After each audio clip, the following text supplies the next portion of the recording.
Bonjour à tous et bienvenue dans ce nouveau numéro de Cap Amérique. Au sommaire, cette semaine, ils étaient très attendus par les Vénézuéliens. Les premiers billets de 500 bolivars ont commencé à être livrés dans le pays. Un pays où la crise se durcit après le retrait des coupures de sang finalement maintenu jusqu'au 2 janvier. Donald Trump a vu cette semaine sa victoire confirmée par les grands électeurs. Le président américain s'installera à la Maison-Blanche le 20 janvier prochain. Mais quelle place fera-t-il à la presse ? De nombreuses interrogations subsistent, vous verrez. Et puis hommage cette semaine sur le célèbre Walk of Fame à Jaja Gabor, la célèbre légende d'Hollywood s'est éteinte à l'âge de 99 ans. Nous reviendrons sur sa vie mouvementée, marquée de nombreux films et presque autant de mariages.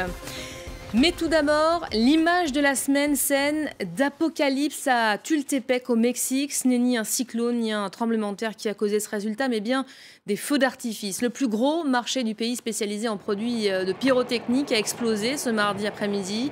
En cette période de fête, le site était très fréquenté. Image impressionnante, hein. Vous les voyez ici, prises par un témoin, image prise à distance. Des dizaines de personnes ont péri dans l'explosion. Une enquête fédérale a été ouverte pour tenter de comprendre les raisons de ce drame.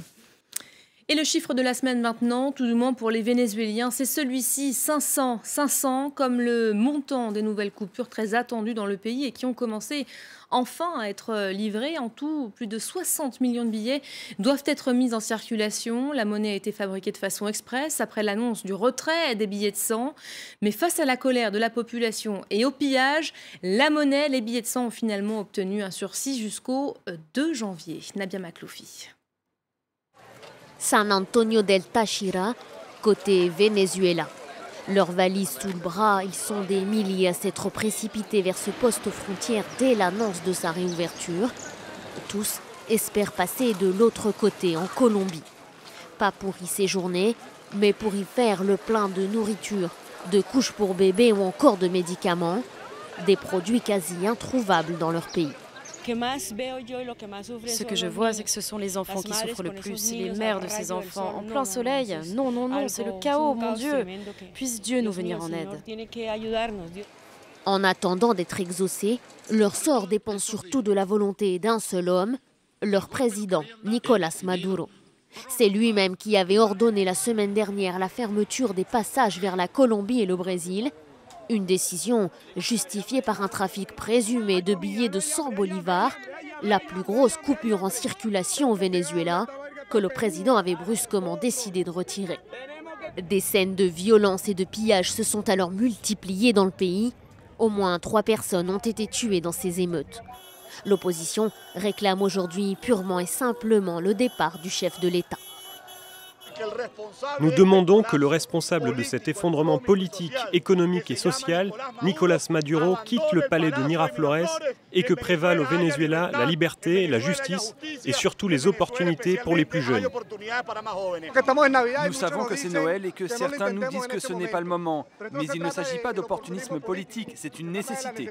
Que ce soit décembre ou n'importe quel moment de l'année, quand il y a du pillage, des morts ou de la répression, les dirigeants politiques ont l'obligation d'agir. Pris en étau, le président a fait volte-face et décidé de prolonger la validité du billet de 100 bolivars jusqu'au 2 janvier au moins, un délai nécessaire à la mise en circulation de nouvelles coupures. Au total, 60 millions de billets de 500 bolivars, mais ces cargaisons n'arrivent qu'au compte-gouttes. Nicolás Maduro y voit, lui, un complot orchestré par les États-Unis. La conspiration ne serait-elle pas à l'intérieur ? Ne serait-ce pas les gringos qui ont acheté des personnes clés dans des endroits clés pour causer du tort au peuple? Je crois que oui. Avec la chute des cours du brut et une inflation vertigineuse, le Venezuela est frappé de plein fouet par la crise financière. Et la gouvernance de Nicolás Maduro semble l'enfoncer un peu plus dans la tourmente. Allez, on passe au reste de l'actualité du continent américain. C'est tout de suite en bref et en images. Et tout d'abord, ce qui s'apparente à une décision testamentaire à un mois de son départ de la Maison-Blanche. Barack Obama a décrété l'interdiction des forages dans l'Atlantique et l'Arctique. Le président américain a décidé de sanctuariser des millions d'hectares maritimes en s'appuyant sur une loi de 1953. Cette mesure est un pied de nez à son successeur Donald Trump qui, tout au long de sa campagne, a qualifié le changement climatique de canular. Le texte avait déjà été utilisé par le passé par Bill Clinton notamment. L'ancien président américain qui avait pointé du doigt en début du mois le manque d'intelligence du futur locataire de la Maison-Blanche. Piqué au vif, ce dernier a riposté par un tweet. Bill Clinton a dit que je l'avais appelé après l'élection, faux. Il m'a appelé avec des félicitations très agréables. Il ne sait pas grand-chose, écrit ainsi le milliardaire. Dernière réponse de l'ex-président. Il y a une seule chose que je peux confirmer. J'ai appelé après l'élection Donald Trump. Ambiance, ambiance. Le futur président américain qui en tout cas a vu sa victoire confirmée cette semaine par les grands électeurs. L'homme d'affaires a obtenu sans surprise les 270 voix nécessaires à son accession à la Maison-Blanche. Elle est fixée, vous le savez, au 20 janvier prochain.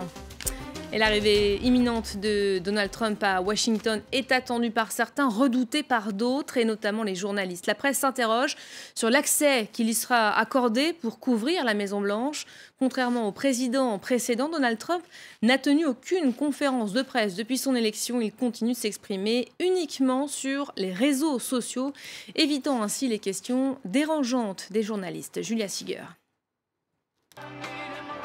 Donald Trump continue de bousculer les traditions.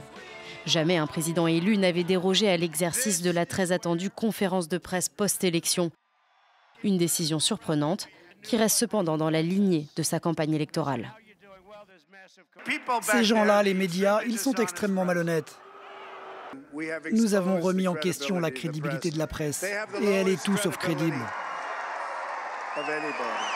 À 23 ans, Trey Yingst est l'un des plus jeunes correspondants à couvrir la Maison-Blanche. Et en attendant d'interviewer Donald Trump sur One American News, c'est via Twitter et l'équipe de communication du président élu qu'il s'informe sur le futur gouvernement. Il a une conférence téléphonique tous les matins avec ses chargés de communication, durant laquelle les journalistes peuvent leur poser des questions. Une fois à la Maison-Blanche, nous espérons que ces appels vont se transformer en conférences de presse quotidiennes pour que nous puissions poser des questions. Vu le caractère imprévisible et erratique du personnage, certains professeurs à Washington, comme Sarah Binder, tentent de préparer ces journalistes à couvrir sa présidence de façon plutôt atypique. Le président élu Trump semble aimer communiquer directement avec ses électeurs. Il pense que c'est la façon de délivrer un message. Parler directement aux gens plutôt que de préparer une grande déclaration qui est ensuite rapportée par les médias. C'est presque les médias qui se précipitent pour se tenir au courant de ces derniers tweets. Durant la campagne, les chaînes d'information américaines n'ont officiellement soutenu aucun candidat, contrairement aux journaux qui ont majoritairement rejoint Hillary Clinton. Le président élu et ses électeurs affichent malgré tout une préférence pour une chaîne de télévision américaine. Fox News. Dans son émission, Bill O'Reilly donne les faits, il ne les déforme pas. Fox semble être le plus fidèle à la réalité. CNN, c'est nul. Quasiment inconnu il y a un an, le site d'information Breitbart, proche de l'extrême droite américaine, est l'un des rares à avoir ouvertement soutenu Donald Trump durant la campagne. Son ancien patron a été nommé conseiller présidentiel et le site connaît un succès grandissant. Comme les autres correspondants, Trey ne sait pas encore à quoi ressembleront ses journées à la Maison-Blanche. Le rendez-vous quotidien avec la presse devrait être amené à changer. Trop démodé, selon l'équipe du président. Elle était une véritable légende d'Hollywood. Jaja Gabor s'est éteinte cette semaine à l'âge de 99 ans. Ses fans lui ont rendu hommage sur le célèbre Walk of Fame en recouvrant son étoile de fleurs. L'actrice américaine d'origine hongroise aura marqué les esprits tant par ses films que par ses frasques sentimentales. Car Jaja Gabor restera aussi la femme aux 9 mariages. Retour donc sur cette vie bien remplie avec Cécile Adobati. Ancienne Miss Hongrie, Sari Gabor a 24 ans lorsqu'elle tente sa chance à Hollywood avec ses 2 sœurs en 1941. Rapidement, elle se fait remarquer pour son franc-parler. Dans les années 50, l'actrice joue dans Moulin Rouge ou encore dans La soif du mal d'Orson Welles. Elle fait aussi de nombreuses apparitions secondaires.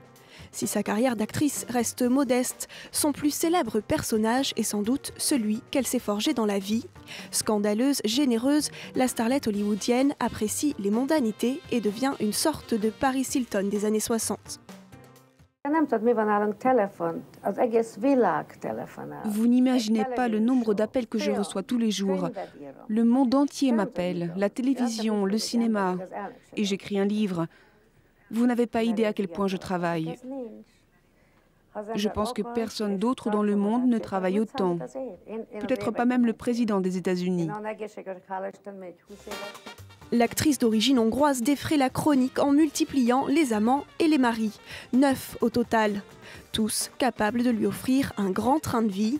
Elle a 20 ans lorsqu'elle épouse un diplomate turc. Par la suite, la star se mariera avec le magnat de l'hôtellerie Conrad Hilton et en dernières noces, il y a 30 ans, avec le prince allemand autoproclamé Frédéric von Anhalt. Mais Jaja Gabor se fait également remarquer pour ses démêlés avec la justice. Condamnée pour avoir giflé un policier et pour diffamation, elle a aussi poursuivi sa propre fille, l'accusant de lui avoir volé 2 millions de dollars. Et avant de vous quitter, ces images qui nous sont parvenues du Pérou, celles de la police nationale inhabituellement accoutrée. Les agents ont sorti cette semaine, vous le voyez, leurs plus beaux costumes de Noël pour parader et souhaiter à la population d'excellentes fêtes. C'est une tradition qui se respecte au Pérou. On en profite en tout cas ici pour vous souhaiter, sans le costume cette fois, un très joyeux Noël à tous. Je vous retrouve en 2017 pour un nouveau numéro.